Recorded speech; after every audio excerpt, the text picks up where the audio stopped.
Assalamualaikum warahmatullahi wabarakatuh. Alhamdulillahirrabbilalamin. Allahumma shalli ala sayyidina Muhammad ala sayyidina Muhammad. Saudaraku kaum muslimin dan muslimat, shaimin dan shaimat yang dirahmati Allah Subhanahu wa taala.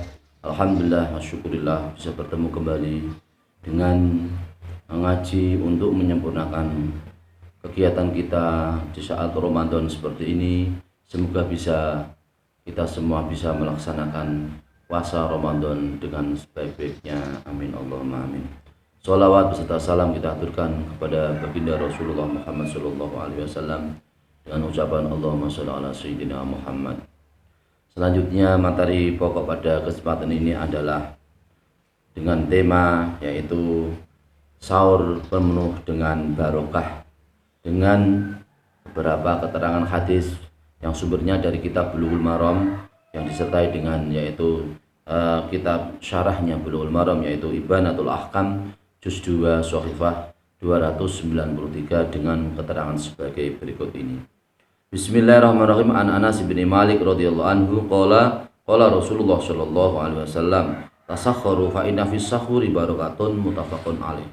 Hadis yang sumbernya dari Anas bin Malik radhiyallahu anhu. Anas bin Malik berkata, Rasulullah shallallahu alaihi wasallam telah bersabda, "Bersahurlah kamu semua, sesungguhnya di dalam sahur itu banyak barokahnya." Hadis ini adalah hadis yang diriwayatkan oleh yaitu disepakati oleh Imam Bukhari dan Imam Muslim. Dari pemahaman hadis ini di dalam kitab syarah yaitu diterangkan sebagai berikut. Al-makna al-ijmali al-iqtida'u bin nabi al-karimi wa ashabihi matlubun fa akala ta'ama fi sahuri lis-shaimi ittiba'an lis-sunnati liyataqawwa bihi 'alal ibadati wa liyadfa'a bihi dzalika su'al khuluqi alladhi yushirhu al-ju'al liyatasaddaqa 'ala man yas'alu aw yajtami'u ma'ahu fil akli. Artinya adalah mengikuti dengan Nabi Muhammad Shallallahu Alaihi Wasallam yang sangat mulia dan mengikuti para sahabat-sahabat Nabi adalah tuntutan atau kesunatan. Maka Nabi adalah orang yang makan di saat puasa Ramadan. Di dalam waktu sahur Nabi juga melaksanakan sahur, dan juga ini juga disunahkan kepada kita semua bagi orang yang kita semua sedang melaksanakan puasa Ramadan di saat ini untuk mengikuti sunnah Rasulullah Shallallahu Alaihi Wasallam dengan niat yaitu untuk supaya kita melaksanakan puasa Ramadan, ibadah yaitu puasa Ramadan supaya kuat, supaya bisa kuat. Kita tidak lemah tapi kita kuat karena diawali dengan niat kemudian dilanjutkan dengan sahur. Dan juga di sini hikmah dari sahur di samping supaya kita kuat untuk melaksanakan puasa, kita tidak lemah dalam melaksanakan puasa. Kalau kita sahur maka kita pun tidak akan terganggu dalam melaksanakan ibadah puasa. Bekerja pun kita tetap bekerja, di mana saja kita bekerja tetap bisa bekerja dengan sebaik-baiknya. Kita melaksanakan tugas kita yaitu tugas bekerja, apakah itu di mana saja kita tetap bisa bekerja sebaik-baiknya. Dan juga dengan hikmahnya sahur atau barokahnya sahur adalah menghindari akhlak yang buruk, menghindari budi pekerti yang buruk. Karena dengan orang yang lemah, orang yang lapar akan punya potensi untuk marah-marah, akan punya potensi perilaku yang jelek, akan punya potensi perilaku yang buruk, budi pekerti yang buruk. Maka dengan sahur ini adalah hikmahnya adalah supaya kita semua bisa melaksanakan dengan sahur itu kita bisa berbudi pekerti, kita jaga dengan yang baik, dengan sebaik-baiknya. Juga dengan kita semua supaya juga menjadi orang yang jujur kepada orang yang meminta, orang kita semua menjadi seorang muslim yang dididik untuk jujur, karena kita semua adalah jujur. Kita berpuasa Ramadan dengan penuh dasar ikhlas, meskipun tidak ada yang tahu, saudara, tetangga, bahkan istri pun, anak pun tidak ada yang tahu, karena kita tetap jujur, yaitu kita zahir dan batin bisa melaksanakan puasa di saat Ramadan. Dan juga di saat ada makanan, kita semua juga mungkin di meja makan, ya di meja makan ada sisa atau ada sesuatu yang lebih dari ketika kita sahur di saat pagi atau siang tidak kita makan, karena kita adalah orang yang jujur melaksanakan puasa Ramadan. Dengan demikian sahur itu adalah harus sunat yang memang lazim atau memang seharusnya, sunat yang memang sebaiknya kita laksanakan agar puasa kita bisa lancar, bisa khusyuk. Wal yata'arradu li du'ail malaikati. Dan juga di saat sahur ini kita semua didoakan oleh para malaikat-malaikat. Para malaikat mendoakan kepada kita semua di saat kita sahur bersama dengan keluarga di rumah, nikmati menu hidangan yang ada di rumah yang disiapkan oleh istri kita tercinta yang telah menyiapkan sahur di rumah untuk kita semua, untuk anak-anak, untuk keluarga semua. Nikmatilah, itu adalah bagian rahmat dari Allah, rezeki dari Allah Subhanahu wa taala. Dan di saat kita sahur itu adalah doa-doa kita kita semua didoakan oleh para malaikat. Malaikat mendoakan kepada kita semua, mendoakan sehat, mendoakan barokah, mendoakan selamat, mendoakan apa yang kita cita-citakan, yang kita angan-angankan, apa yang menjadi kebutuhan keluarga, kebutuhan kita semua akan didoakan oleh malaikat-malaikat di saat sahur. Karena sahur adalah waktu yang baik, karena sahur adalah waktu di akhir malam, itu adalah waktu yang baik. Kita semua melaksanakan sahur, berarti kita semua juga doa kita dikabulkan oleh Allah Subhanahu wa taala, karena kita semua itu juga didoakan oleh para malaikat-malaikat. Fa innallaha wa malaikatahu yusholluna 'alal mutasakhirina. Karena sesungguhnya Allah dan para malaikat-malaikat itu adalah mereka semua, Allah dan malaikat-malaikat adalah yang mendoakan kepada orang-orang yang sahur. Maka waktu sahur ini di masjid, di musola, di mana saja di kampung, maka supaya semua ada kegiatan, yaitu membangunkan sahur, kegiatan tarhiman atau tarhim, membangunkan sahur di masjid, di musola, sehingga semuanya, kita semua umat Islam di saat Ramadan ini bisa melaksanakan sahur, dan itu akan menjadi amal kita untuk kita semua bisa menyempurnakan kesunatan puasa. Jadi sunnah puasa diantaranya adalah adalah sahur, kemudian adalah menyegerakan berbuka puasa. Wadhalika waktul ibadati wa dzikri. Waktu sahur adalah waktu untuk ibadah dan untuk zikir. Jadi kalau setelah kita semua bersahur, maka kemudian janganlah kita tidur, janganlah kita kembali ke tempat tidur, langsung ke tempat tidur. Kalau ke tempat tidur, maka ini adalah kehilangan keutamaan yang luar biasa besarnya. Setelah kita sahur, biasakan bersama dengan keluarga, bersama dengan anak, dengan istri atau dengan suami, dengan segenap keluarga yang ada di rumah. Setelah kita sahur, maka kesunatan juga, yaitu mencuci mulut, mencuci mulut supaya makanan-makanan yang ada di mulut kita ini supaya kita bersihkan dengan, yaitu menggosok gigi, kemudian kita lanjutkan berwudu dan kita lanjutkan dengan ibadah. Apakah itu sholat mutlak, sholat tambahan sholat witir, sholat tahajud, sholat hajat, sholat tasbih dan seterusnya. Kita ikuti sampai waktu datangnya waktu subuh, kemudian kita lanjutkan dengan berjamaah bersama-sama. Inilah nikmat yang luar biasa, pahala yang begitu besar, nikmat yang luar biasa, nikmat batin, kepuasan kita beribadah bersama dengan keluarga, bersama dengan suami istri, dengan putra-putra kita semua. Dan ini adalah didikan bagi putra-putra kita semua, supaya kegiatan sahur ini bisa membekas yang sangat mendalam untuk keluarga, untuk anak-anak kita, sehingga anak-anak kita termasuk orang-orang yang ahli ibadah. Amin Allahumma amin. Wa waktu ma'dhannati ijabati du'a isaili ala anna fi dalika mukhalafatu alil kitabi wal hadisi muslimin marfu'an ilaihi. Dan waktu sahur itu adalah waktu asumsi atau kita semua menyangka di situ waktu yang doa yang dikabulkan oleh Allah Subhanahu wa taala, kita yang meminta doa kita dikabulkan oleh Allah Subhanahu wa taala. Dan di situ adalah hal tersebut adalah berbeda dengan orang yang menyalahi ahli kitab dan hadis Rasulullah Shallallahu Alaihi Wasallam. Ada kelompok yang memang tidak menyalahi ahli kitab dan hadisnya Rasulullah Shallallahu Alaihi Wasallam. Di situ memang tidak menganggap sahur adalah penting, karena ini adalah kita adalah ahlus sunnah wal jamaah. Kita semua adalah kaum ahlus sunnah wal jamaah, yaitu kaum yang mengikuti sunnah Rasulullah Shallallahu Alaihi Wasallam dan sunnah para sahabat-sahabat Rasul. Maka ketika waktu sahur adalah waktu di mana di situ sangat istimewa, sangat baik, waktu di mana kita semua meminta kepada Allah Subhanahu wa taala, doa-doa kita dikabulkan oleh Allah Subhanahu wa taala. Amin Allahumma amin.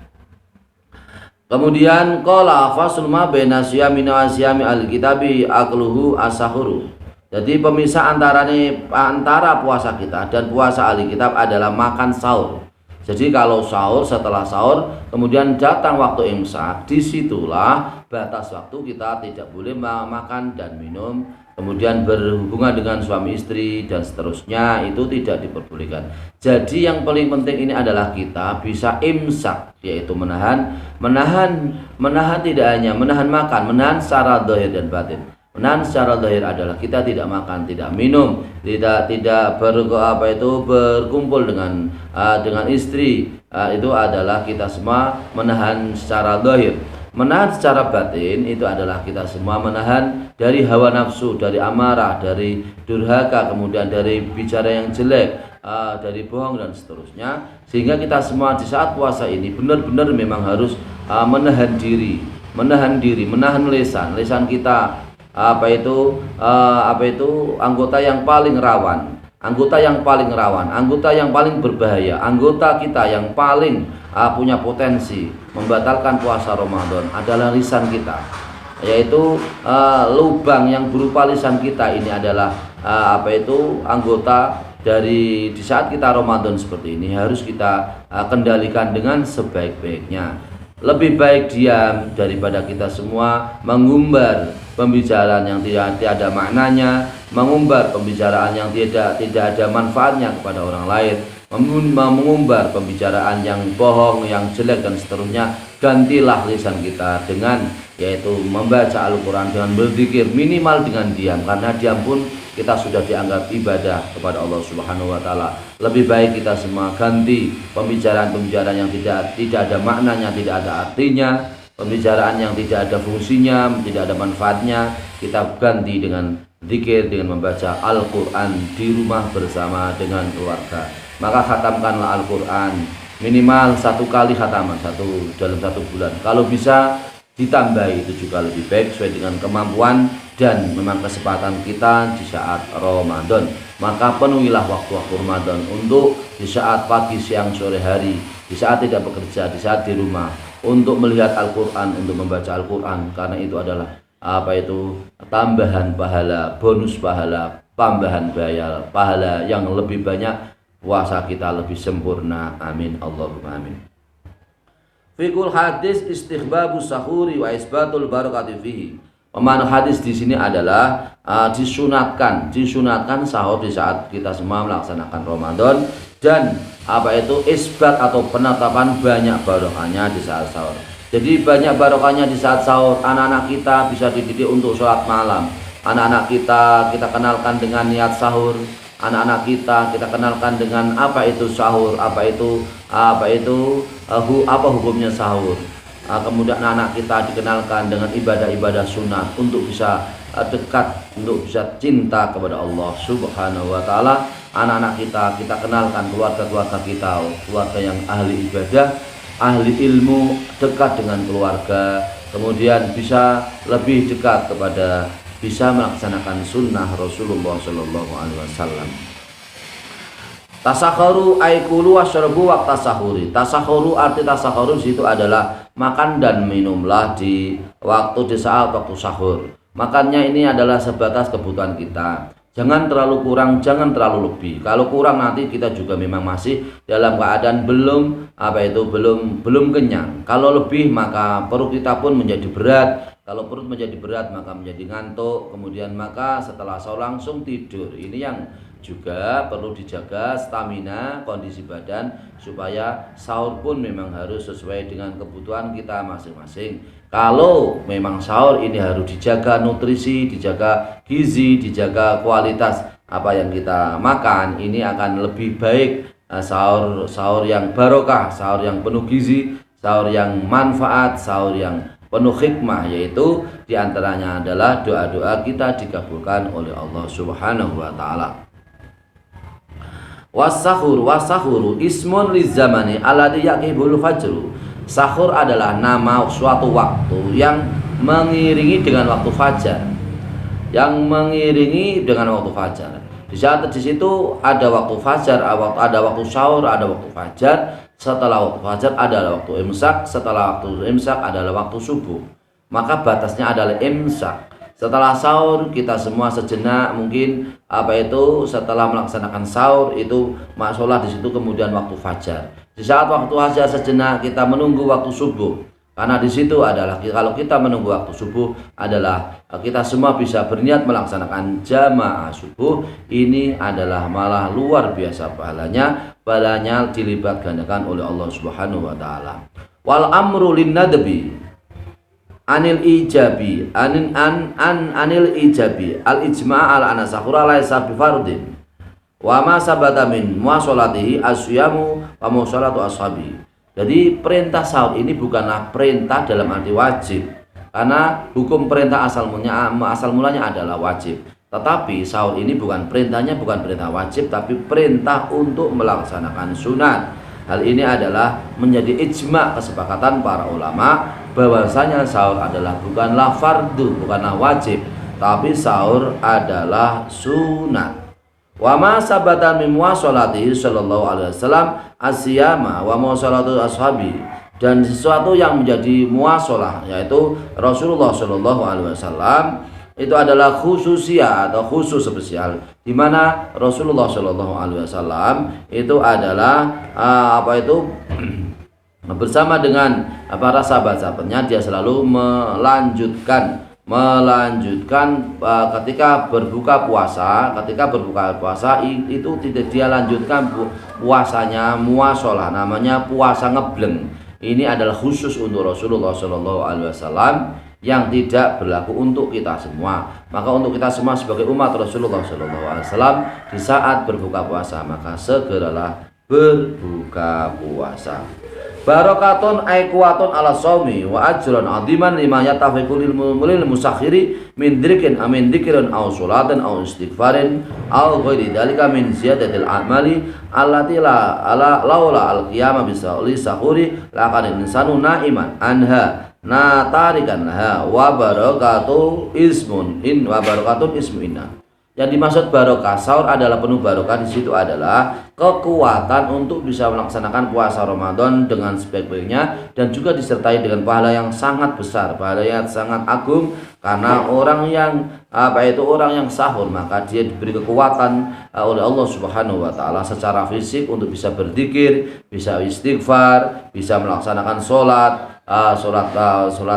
di akhir malam, dan juga tambahan-tambahan amal yang lain, karena dengan sahur itu akan memberikan tambahan yang luar biasa bagi kita semua di saat Ramadan seperti ini. Apabila tidak sahur maka kita pun juga tertidur lalap, tidak bisa meninggalkan sunat-sunatnya puasa. Di situ maka sahur adalah penuh barokah. Dengan demikian maka para pemirsa yang dirahmati Allah Subhanahu wa Ta'ala, mari kita semua bisa melaksanakan sahur bersama dengan keluarga supaya kita semua puasanya bisa lebih sempurna, lebih kuat dalam melaksanakan puasa Ramadan. Di siang hari kita melaksanakan kegiatan-kegiatan seperti biasanya. Jangan karena puasa pagi tidur, siang tidur, sore tidur. Semua waktu siang untuk tidur. Ini artinya tidak seperti itu. Bahkan ini adalah dorongan dari Rasulullah Shallallahu Alaihi Wasallam supaya kita semua tetap bisa bekerja, beraktivitas sehari-hari dengan sebaik-baiknya. Dengan demikian maka puasa ini hikmahnya adalah menjadikan kita semua adalah orang yang gigih, kita semua adalah orang yang ulet, kita semua adalah orang yang tahan uji. tahan iman, kemudian semua adalah tahan fisik. Kita semua adalah orang-orang yang yakin dengan apa itu, dengan Allah Subhanahu wa taala. Waktu sahur adalah waktu yang sangat baik, sangat barokah. Semoga bermanfaat untuk kita semua. Semoga kita semua bisa melaksanakan sahur bersama dengan keluarga, nikmati apa yang diberi rahmat oleh Allah Subhanahu wa taala bersama dengan keluarga. Amin Allahumma amin. Sempurnakan ibadah puasa kita dengan sebaik-baiknya. Wallahul muwaffiq ila aqwamit thoriq. Wassalamualaikum warahmatullahi wabarakatuh.